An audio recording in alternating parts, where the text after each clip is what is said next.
রাসূলুল্লাহ সাল্লাল্লাহু আলাইহি ওয়াসাল্লাম ইরশাদ করেন, ইন্নাল্লাহা ইখতারানি ওয়াখতারা লি আসহাবান ওয়া আসহারা। শ্রেষ্ঠ নবী হিসাবে এবং শ্রেষ্ঠ নবী হিসাবে আল্লাহ পাক নিজে আমাকে নির্বাচন করেছেন। তার মানে নবীজির এটা কোনো আমলের বিষয় না, আমলের কারণে তিনি নবী হয়েছেন। কারোর কোনো নবীরে এমন না, তাদের জন্মের আগেই আল্লাহ পাকের ফয়সালা তারা কি হবেন? নবী হবেন। তিনি শ্রেষ্ঠ নবী হবেন, আল্লাহ পাকের ফয়সালা। ঠিক এই কথার পাশাপাশি আল্লাহ নবীজি বলতেছেন, আমার সাহাবী কে কে হবে এই নির্বাচনটা স্বয়ং করেছেন আল্লাহ। নবীর সাহাবী কে কে হবে নির্বাচনটা কার? আল্লাহ। এই জায়গায় যদি কোনো ভুল হয়, এই ভুলটা কি সাহাবীর গায়ে থাকে না আল্লাহর উপর যায়? মুশকিল বিষয়। আল্লাহ পাক তাদেরকে কি সাহাবাই কেরামকে কি নবী হিসাবে নির্বাচন করেছেন না সাহাবী হিসাবে? সাহাবী তো সাহাবী, মাসুম বেগুনা শুধু নবীগণ, অর্থাৎ তাদের নবুয়ত এর আগে নবুয়তের পরে কখনো নবীদের দ্বারা কোনো গুনাহ সগীরাও হয় নাই, কবিরাও হয় নাই। এটাও একটা আকীদা। কিন্তু সাহাবাই কেরাম মাসুম না, নবীও না, রাসূলও না, এরা হলেন নবীর সাহাবী। এদের থেকে কখনো কারো থেকে কোনো ভুল বিচ্যুতি সংঘটিত হইতে পারে। এত সত্ত্বেও আল্লাহ পাক বলেন, আমি এদের যদি কোনো ভুল বিচ্যুতি হয়ে থাকে আমি সেটা মাফ করে দিয়ে আমি তাদের উপর খুশি হয়ে গেছি। তারা সাহাবী হওয়ার আগের নির্বাচন আল্লাহর, সাহাবী হওয়ার পরের জীবনের উপর কোরআন শরীফ আল্লাহ পাক বলেন, রাদিয়াল্লাহু আনহুম, হুম মানি তারা, আন মানি ব্যাপারে, আনহুম তাদের ব্যাপারে, রাজিয়া রাজিয়া রাজি, আপনারা একটু বুঝবেন সেজন্য বলছি। রাজিয়া অর্থ কি?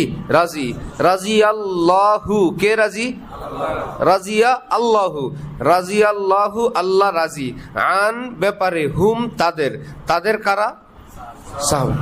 কোরআন শরীফ আল্লাহ পাক বলতেছেন, আমি তাদের ব্যাপারে, নবীর সাহাবীদের ব্যাপারে আমি রাজি, আমি খুশি।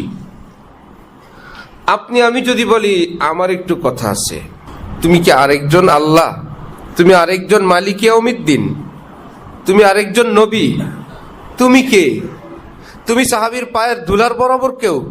তাহলে এই রকম কথা বলা এটা আমার আপনার ঈমান বিধ্বংসী কাজ। যিনি মালিক ইয়াউমিদ্দিন তিনি বললেন রাজি আল্লাহ। মানুষ হিসাবে কারো থেকে যদি কখনো 19-20 কিছু হয়ে থাকে, কারো ভুল হইলে কি জাহান্নাম? আল্লাহ পাক বলেন আমি তাদের উপর রাজি। অতঃপর তিনি কোরআনে পাকে বলেন, আমিনু কামা আমানান নাস, কিয়ামত পর্যন্ত সকল মানব সকল তোমরা তোমাদের ঈমান, ঈমানি জীবন আমাকে দেখাও। কেমন? আন্নাস, এই মানুষদের মতন। কোরআন যখন নাজিল হয় এই মানুষ বলতে কারা? সাহাবায়ে কেরাম। কোরআন যখন নাজিল হয় এই মুমিনদের মতন, এই মানুষগুলোর মতন। ওই সময় তো আবু জাহেলরাও ছিল, তাহলে কি আবু জাহেলদের মতন ঈমান আনো? আবু লাহাবদের মতন ঈমান আনো, এটা উদ্দেশ্য? এর বিপরীতে কারা? সাহাবায়ে কেরাম। আল্লাহ পাক বলতেছেন এই মানুষগুলোর মতন ঈমান এবং ঈমানি জীবন দেখাও। আদেশ জারি করলাম কিয়ামত পর্যন্ত যত মুসলমান, যত পীর, যত হুজুর, যত ইমাম বুখারী, যত ইমাম আজম, যত তাবি, যত কেবলা আসো, আমাকে এই মানের, এই মডেলের ঈমান দেখাইলে আমি রাজি, আমি খুশি। তাহলে সাহাবীদের ঈমানটা এটা যে একটা মডেল, এটা কি আমাদের কথা না আল্লাহর কথা? দর্জির নিকট যে জামাটা দিয়ে আমরা বলি হুবহু এটার মতো, এই মাপের, তার মানে কি এই জামার মাপ সবকিছু আমার আপনার খুব চয়েসফুল, খুব সুন্দর হয়েছে, অনেক দিন পর একটা জামা মন মতো হয়েছে, এটাকে আমরা বলি দর্জি সাহেব একদম এটার মতো। এই যেই জামাটা দিয়ে বললাম এটার মতন, এই জামাটাকে বলে মডেল, বলি না?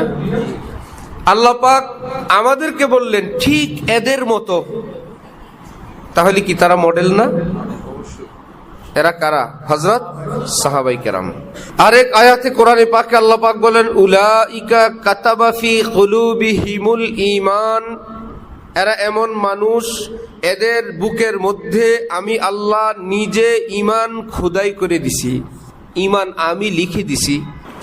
এগুলো আমার ভাইয়েরা, এগুলো আকীদার বিষয়। এগুলো তো বসে বসে প্রতিদিন আমল করার বিষয় না। আল্লাহ আমাদেরকে এই বিশ্বাসগুলো মনে প্রাণে রাখা তৌফিক দান করেন। এইবার বুঝেন, জিবরিল আমিন যখন আসমান থেকে কোরআনে পাক নিয়ে আসেন, কোনো লিখিত কোরআন কখনো আনেন নেই। এক পারা, আধা পারা, 2 পৃষ্ঠা, 1 সূরা। জিবরিল আমিনকে আল্লাহ পাক বললেন, জিবরিল আমিন সেটা জবানি ভাবে নবীজিকে শুনাইয়া দিলেন। নবীজি মুখস্থ করার চেষ্টা করলেন। আল্লাহ আসমান থেকে আবার আয়াত নাজিল করলেন, লা তুহাররিক বিহি লিসানাক, আপনি আপনার জিহ্বা নাড়বেন না। আপনি ভয় পাচ্ছেন, কোরআন মুখস্থ রাখতে হবে, ভুলে গেলে সমস্যা হবে কিনা। ইন্না আলাইনা জামা, আপনার বুকের মধ্যে কোরআন বসায় দেওয়ার দায়িত্ব তো আমি আল্লাহর। আপনি শুনছেন যথেষ্ট, আর কিছু করতে হবে না। ওয়া কুরআনা, আবার যখন আপনি পড়তে চাইবেন, আপনার মুখে সেই কোরআন পড়ায় দেওয়ার দায়িত্ব আমি আল্লাহর। সুম্মা ইন্না আলাইনা বায়ানা, সময় মতন কোরআনের তাফসীর, ব্যাখ্যা, বিশ্লেষণ করায় দিব, আমি করাবো আপনার জবানে। আচ্ছা, তাহলে কোরআন লিখিতভাবে নাজিল হইল না, মৌখিকভাবে লিখলো কে? নবীজি লিখতে জানতেন, জিবরিল আমিন লিখলেন না, লিখিত কোরআন দিলেন না। নবীজি লিখতে জানতেন না, 30 পারা কোরআন লিখলেন কারা? সাহাবায়ে কেরাম। নবীজি কথা বলতেন, আমল করতেন, চুপ থাকতেন, কোন বিষয়কে সাপোর্ট করতেন। এই বিষয়গুলোকে হাদিস বলে। এই পুরো হাদিসের ভাণ্ড এটা লিখছেন কারা? ওহো, তার মানে সাহাবায়ে কেরাম যে কি, আল্লাহ পাক চাইলে তো এগুলো অন্য কারো দ্বারাও হেফাজত করাইতে পারতেন। কোন একজন ফেরেশতা দিয়ে কোরআন লেখায় দিতেন, কোন ফেরেশতা দিয়ে হাদিস লেখায় দিতেন, কিন্তু সাহাবায়ে কেরামের মর্যাদাটার এই প্রমাণটা তো হইতো না। তাদের হাতে লেখায় কিয়ামত পর্যন্ত মুসলমানদেরকে বুঝাইলেন, বুঝো সাহাবা কারা, তোমার ইসলামের পুরাটা ওনারা লিখছেন। যদি তোমার কোনো অনাস্থা, অবিশ্বাস, অশ্রদ্ধা এদের প্রতি আসে, তাহলে কোরআন হাদিসের উপরেও আসবে, সাথে সাথে তোমার ঈমান যাবে।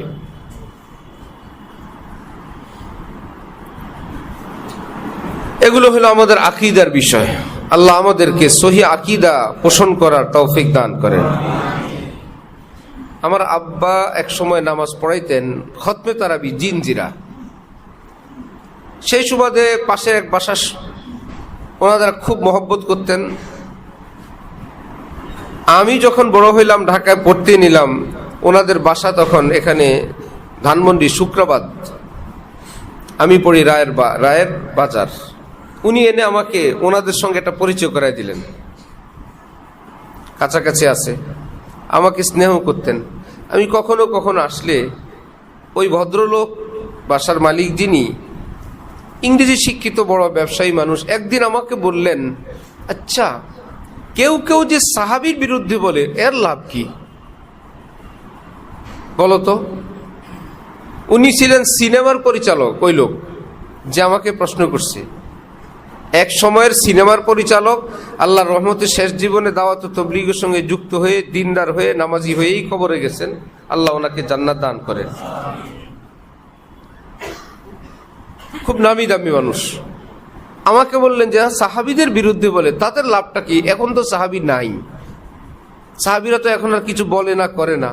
এই তো ১৫০০ বছর আগের গল্প। এখন সাহাবীর বিরুদ্ধে বলে লাভ কি বলতো? আমি ছোট মানুষ, আমি কি উত্তর দিব? উনি বললেন যে শোনো, আমার কাছে শোনো, যারা বলে কোরআন হাদিসের কিছু ব্যাখ্যা তারা নিজেরা করে, কিন্তু যেটা প্রতিবন্ধক হয় এখানে, সব মুসলমানরা বলবো অমুক সাহাবী তো এই তাফসির করছেন, আপনি এই তাফসিরটা করলেন, আমরা কি সাহাবীরটা বাদ দিয়ে আপনারটা মানবো? এক কথায় ওনারটা বাদ। এখন ওনার তাফসির মার্কেট পাওয়ার জন্য পুঁজি একটাই, যে সাহাবী তাফসির করলেই কি হয়ে যাবে, সাহাবীরা বললেই কি হয়ে যাবে? সাহাবীরাও তো ভুল করতে পারে। এইবার সাহাবীদের ভুলের 1-2টা সবক, মানুষ হিসাবে তাদের মানবিক কোনো দুর্বলতা, নবীজি কখনো শাসন করছেন, এটা করছেন তো ভুল করছেন, তাদের এইরকম ভুল বিচ্যুতি। আমি শুরুতেই বলছিলাম, সাহাবীরা কি নবী রসুলের মতন মাসুম না? এক দুইটা ভুল বিচ্যুতির লিস্ট ওনাদের মুখস্থ আছে। এই যে দেখেন ভুল করছে, নবীজি শাসন করছেন, তাহলে তারা কিছু করলেই যে সঠিক হয়ে যাবে, আপনি যেটা আমাদেরকে বুঝাইতে চায়, আপনি যেভাবে মুখস্থ করে রাখছেন এটা তো সঠিক না, তাদের ভুলও হইতে পারে। সুতরাং যেই তাফসীরটা আমারটা আর সাহাবীরটা দুই রকম, যেই ব্যাখ্যাটা আমাদেরটা আর সাহাবীদেরটা দুই রকম, আপনি একদম আমাদেরটাকে ফেলে দিবেন, বাদ দিয়ে দিবেন, সাহাবীরটা ঠিক রাখবেন, এমন কি হইতে পারে না? এই ক্ষেত্রে সাহাবীর ব্যাখ্যাটা ভুল, আমারটা ঠিক। আমি কি আপনাদেরকে বুঝাইতে পারছি মোটামুটি? সাহাবী, তাবি, তাবে তাবিন, আইম্মা, মুস্তাহিদিন, সারা পৃথিবী একদিক গেল, কোরআনের সমস্ত ধারক বাহকরা, চার ইমামরা, বিশ্বের ইমামরা, পুরো পৃথিবী ১৫০০ বছর পরে এসে ওনার এখন নতুন তাফসীর যেটা ওনার মাথায় আসে।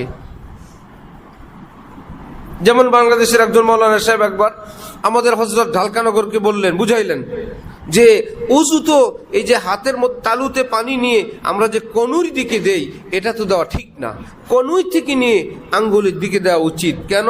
উযুতে গুনাহ ঝরে, আপনি শুনেন না হাদিসে? হ্যাঁ, তো গুনাহ ঝরলে আঙ্গুলের মাথা দিয়ে ঝরে যাবে, এটা তো ভালো। আল্লাহ আমার দিলে ঢালছে এই ইলম।